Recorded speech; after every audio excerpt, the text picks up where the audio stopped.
Hi, my name is Ruvi Rasuria. I'm the game director for God of War Chains of Olympus, and I'm going to show you a little bit of our game. This level is called Battle of Attica.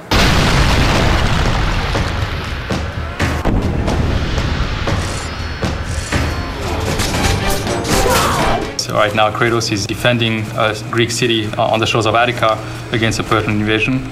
You can see all the boats in the background. This was one of the first places where we really wanted to see whether we could do a vista. We knew with the PSP that it was going to be hard to get the kind of stuff you get out of a PS2, but we pushed as much as we could, and it definitely shows, I think, on this.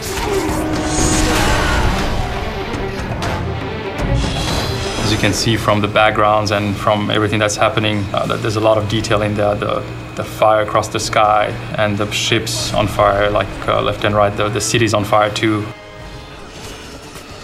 This is actually the first enemy we encounter in the game, Persian soldier. It's a basic enemy that has some really a very cool tail and a very cool move actually for his attack, and usually easy to fight. It's want to get the player involved in this thing very fast, be able to plow through some enemies, understand the combat moves.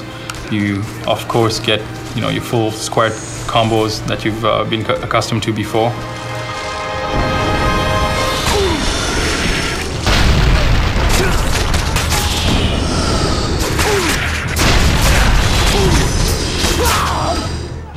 And also the interactivity of the environment. For example, here, the one thing that you have to do is go shoot the ballista to stop those ships from firing to you.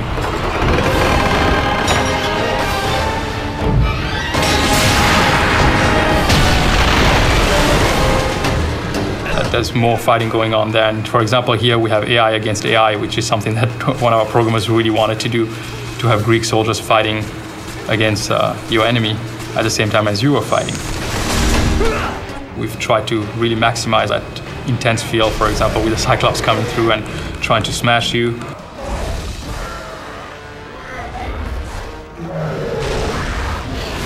Just when you think that you're going to be fighting him, bam, here comes the Basilisk, actually eats him.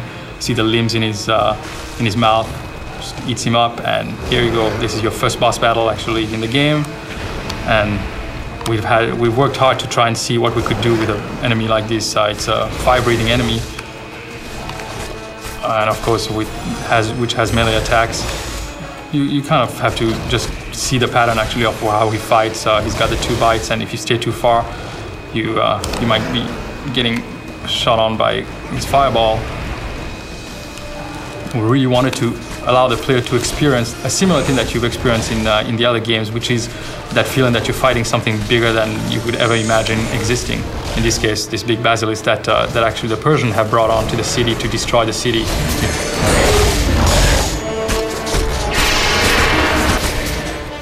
And here you go, slam him on the sides. We wanted to really get Kratos to move around this beast as much as possible and try to hurt him as much as possible.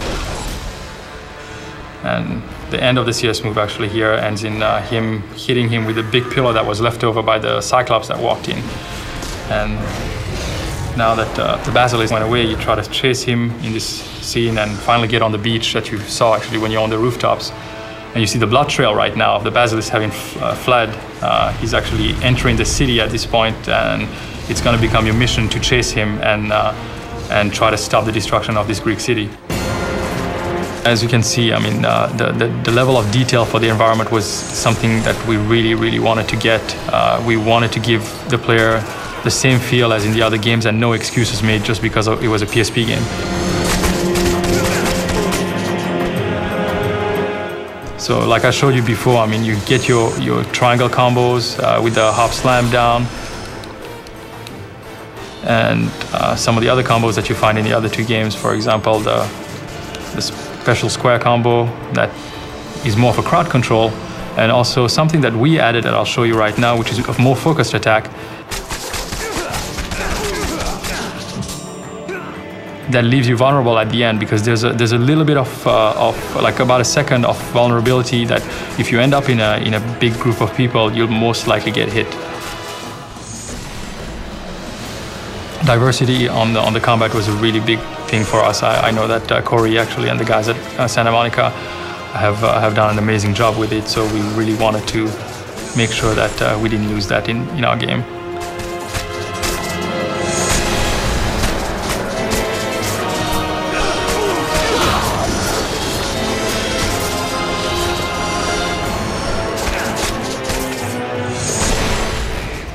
And now we're at the start of the city walls. Kratos kicks down the door, and now you get onto the ramparts that are on the city, and you can see in the background that the basilisk that you've just damaged before is inside the city, just wreaking havoc. You have this big beast that's just going through the city, and the more time you waste, the more you allow it time to actually destroy the whole city. What evil have you wrought on this city, Persian? Further to that, of course, there's going to be a lot of NPC character interaction in the game.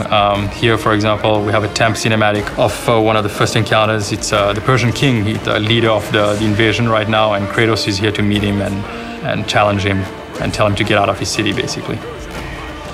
Olympus has sent a message, and I am here to deliver it. The first magic that you're going to obtain also is going to be coming from the Persian king, it's the Ifrit. It's an area of effect magic that he carries and he's going to use against you. And after defeating him, you'll be able to use it against other people while you're going to carry it throughout the game. That's something that we kept true for the whole game, actually made sure that all of the magics that you were getting were attached to a character or to some material thing. Thanks for signing up for our special edition demo. I hope you enjoyed this sneak peek of God of War Chains of Olympus.